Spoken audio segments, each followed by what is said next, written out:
Alors bonjour, j'ai le plaisir d'accueillir Stéphane Seguin avec nous. Alors Stéphane va se présenter dans un instant, mais on peut déjà dire qu'il a un parcours assez intéressant avec des expériences sur des postes à responsabilité et déjà une expérience de l'agilité à partager.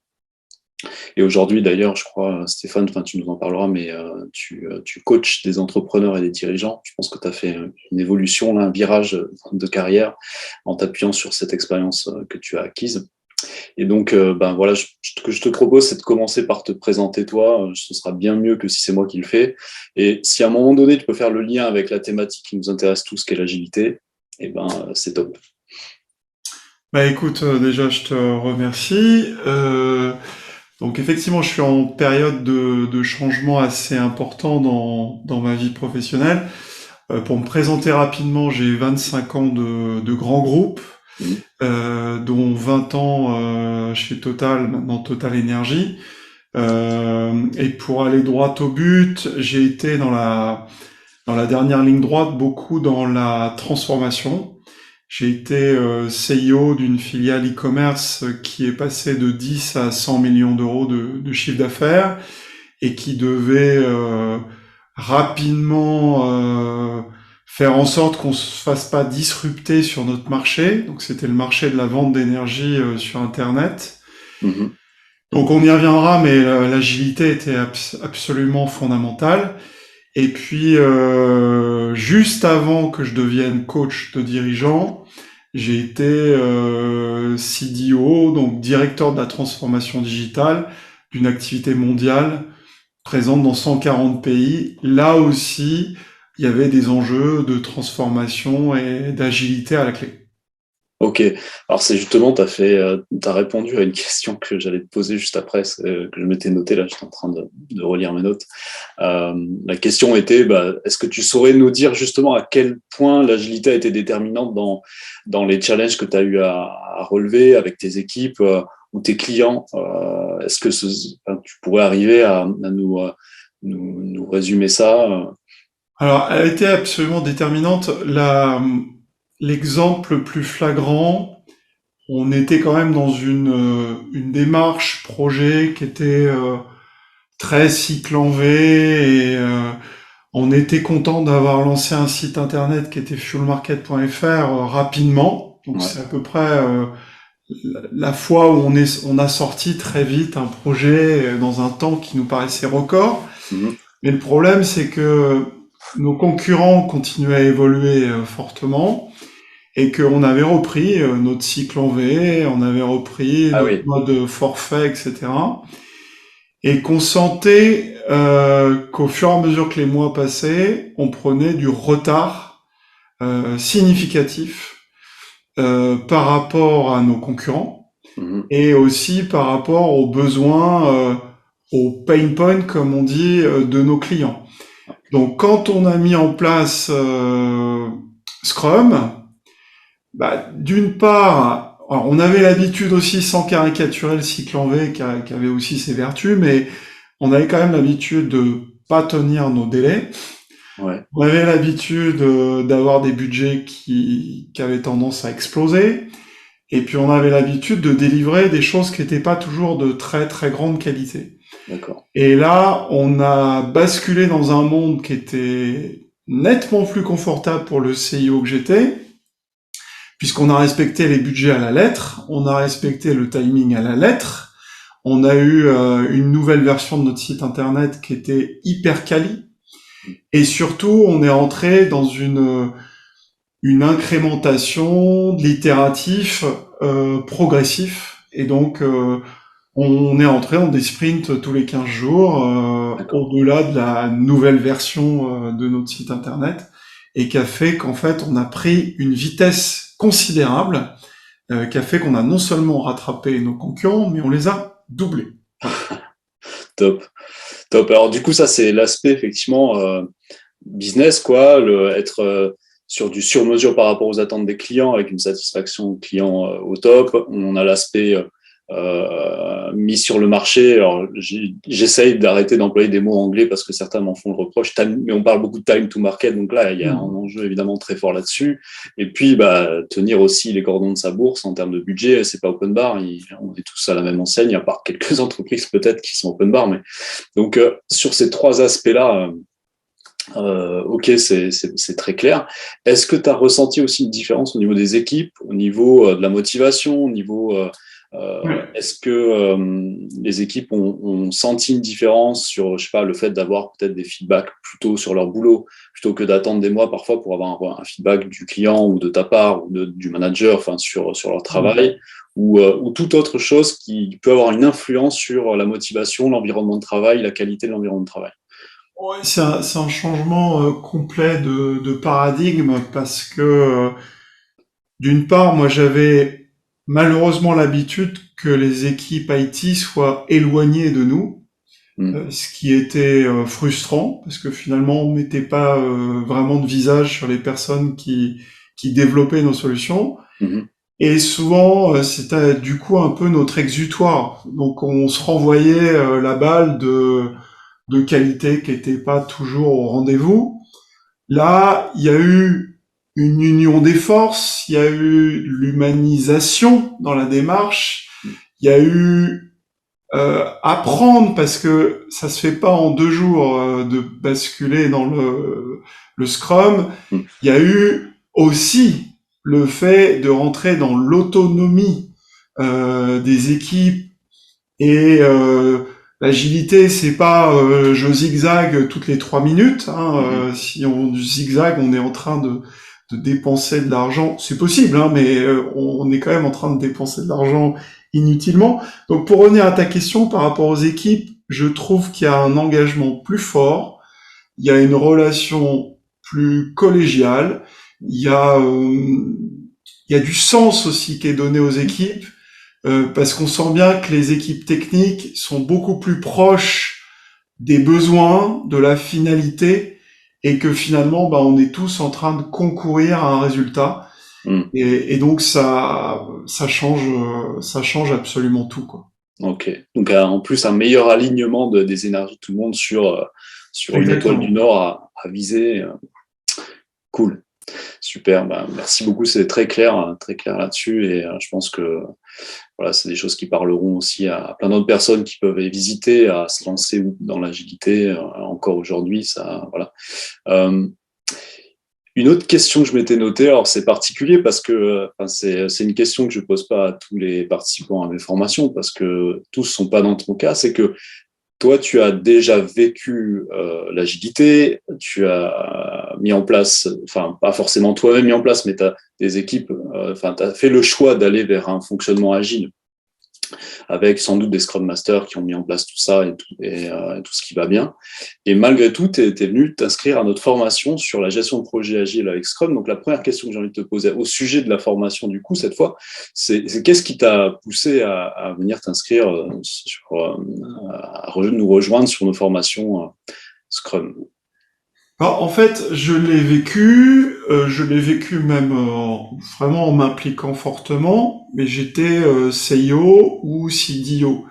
Et aujourd'hui, comme tu l'as dit dans l'intro, je suis en train de changer ma posture. Enfin, c'est plus que ma posture. J'ai créé mon entreprise, j'accompagne des entrepreneurs ou des dirigeants. Je voulais déjà approfondir ma connaissance de Scrum, vérifier. Moi, j'aime bien toucher, j'aime bien faire, j'aime bien vérifier que je peux le faire par moi-même. Donc, j'avais un petit doute qui a été quand même levé, mais pour autant, j'avais aussi une question qui m'a amené vers la formation, votre formation. C'est comment est-ce qu'on peut étendre une démarche agile à de la conduite du changement au sens plus large. Parce que l'exercice de Scrum, moi je l'ai vu essentiellement dans des projets informatiques, digitaux, construire un site internet, développer du versionning, et j'avais un peu buté sur tout ce qui était conduite du changement, et je voyais pas forcément comment on pouvait transposer le Scrum à une démarche un peu plus globale de changement marketing, changement de stratégie, changement dans la formation, changement dans les procédures, etc., etc. Voilà. Ok, très bien. Et du coup, est-ce que en quoi la formation a pu t'aider justement à répondre à ces attentes-là, à atteindre tes objectifs professionnels associés à ton inscription à la formation? Et peut-être, Déjà, si tu veux enchaîner encore. sur la question suivante, c'est qu'est-ce que justement, pour toi, qu'est-ce qui a vraiment fait la différence par rapport à une autre formation que tu as pu suivre? Est-ce qu'il y a un truc en particulier que tu as apprécié dans cette formation qui peut faire la différence? Ouais, alors, donc il y a vraiment deux questions, mais elles sont effectivement emboîtées l'une dans l'autre. Euh, Moi déjà, ce que j'ai apprécié dans la formation, c'est un peu à l'image du Scrum, on apprend les choses étape par étape. C'est un découpage fin, que ça soit les vidéos, que ce soit aussi l'accompagnement. Ça, j'ai beaucoup apprécié aussi qu'on soit accompagné, qu'on puisse en équipe réagir sur des particularités de nos attentes et aussi entendre comment les autres personnes qui sont formées, quels sont leurs questionnements. Mhm. Donc il y a un côté mastermind, un côté coaching d'équipe que j'ai apprécié particulièrement. Et oui, ça a répondu à mes attentes parce que d'un côté, j'ai approfondi ma connaissance de Scrum parce qu'il y a à la fois réapprendre le manifeste agile et comment il se décline. Mhm. Il y a la théorie, mais il y a aussi des exercices pratico-pratiques. Donc c'était assez intéressant. Il y avait aussi le fait que ça soit découpé en modules et le fait qu'il y ait des quiz qui permettent de savoir si oui ou non on a vraiment compris ce qu'on nous a expliqué, ce que tu Mhm. nous as expliqué. Il y a aussi l'examen final qui permet de voir si tout ça s'est enraciné. Mhm. Et par rapport à la problématique de comment est-ce que je pourrais transposer le Scrum dans un domaine plus large qui est la transformation d'une entreprise, non seulement tu as eu la gentillesse d'étudier le cas et de le relater lors d'un mastermind, mais en plus, je vois beaucoup plus clairement la polyvalence, l'ouverture qu'a Mhm. Scrum, qui pour moi se laisse un petit peu enfermer. C'est pas Scrum lui-même, mais il s'est un peu enfermé dans la partie IT parce que l'IT a résolu un problème qui était quand même assez majeur, qui était ses effets tunnels, ses problèmes de qualité, etc. Et je crois que dans le monde VUCA, le monde qui est tout le temps en transformation, Mhm. je pense qu'il est assez urgent que le Scrum dépasse ses frontières IT Mhm. et que on soit nombreux à avoir conscience que être dans des rituels, des daily, des sprints, etc., ce n'est pas uniquement un truc d'informaticien.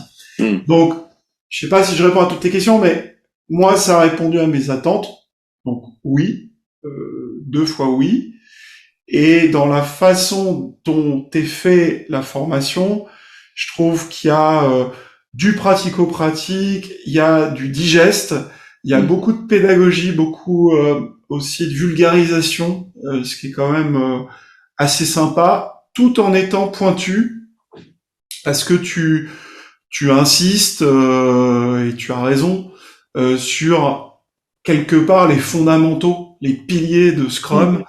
Et je crois que si on passe à côté des rôles, si on passe à côté des instances, si on passe à côté de l'autonomie des équipes, en fait, on est faussement Scrum. Mhm. Donc, je trouve que tu le prends par plusieurs facettes. Et peut-être que la facette qui m'a le plus intéressé, c'est celle qui concerne la conduite du changement philosophique notamment dans le management. Et c'est sans doute une des difficultés à mettre en place Scrum dans certaines entités, comme celles que j'ai pu connaître, qui sont des grosses entités. Bien sûr, ouais. Bah écoute, super, merci beaucoup pour tout ça. En fait, j'allais te demander ensuite, qu'est-ce qui te poussera à recommander cette formation, mais j'ai l'impression que tu viens de le faire là, avec la réponse que tu viens de faire. Je sais pas si tu veux ajouter quelque chose à cette question sur. Ouais, je voudrais quand même ajouter quelque chose, c'est que pour moi, c'est important. Moi, je suis coach, j'ai été dirigeant, j'ai été PDG d'une filiale d'un grand groupe. Moi, je pense que c'est important que les dirigeants s'acculturent et pas que un PO, un Scrum Master. Enfin, je pense que comprendre, et moi je le voyais avec mon précédent patron, qui était le patron de Total Lubrifiant Monde, quand il a compris que derrière l'agilité, il y avait des choses très carrées, des engagements, que c'était, même dans son esprit, à un moment, il a employé le terme militaire, bon, qui peut peut-être être surprenant pour ceux qui pratiquent le Scrum, mais il y a quand même, quelque part, quand on part dans un sprint, on part dans un sprint. Il y a de la rigueur. Ouais. Il y a de la rigueur. Et je pense que s'il y avait plus de dirigeants qui avaient une connaissance de ce que c'est que le Scrum, ça changerait pas mal de choses, parce que je crois qu'il y a encore, et je le dis en connaissance de cause, il y a encore une espèce de peur chez beaucoup de hauts dirigeants de dire c'est quoi ce truc-là, on leur donne les cordons de la bourse, on sait même pas exactement là où ils nous emmènent parce qu'ils sont pas foutus de nous dire ce qui se passera dans 2 ans, dans 3 ans, c'est-à-dire ce qu'on nous disait avant, qui accessoirement n'était pas tenu, mais ça c'est, je veux pas être je veux pas être désagréable avec ce qui a été fait par le passé, mais je pense qu'il y a encore un espèce de doute de dire c'est un engagement de moyens, c'est pas un forfait, et je pense que moi j'inciterais bien des gens qui ressemblent un peu à mon profil à suivre ta formation parce elle est accessible et à la fois faut s'accrocher un petit peu, mais elle est accessible. Très bien. Eh ben encore merci. Et justement d'ailleurs, est-ce que tu aurais un conseil ou deux à donner à quelqu'un, à toute personne qui soit se lance dans l'adoption de l'agilité, soit hésite à se lancer dans l'agilité? Peut-être que c'est un moment que tu as pu vivre, peut-être à un moment donné. Est-ce que il y a un conseil en particulier auquel tu penses là, comme ça, à chaud?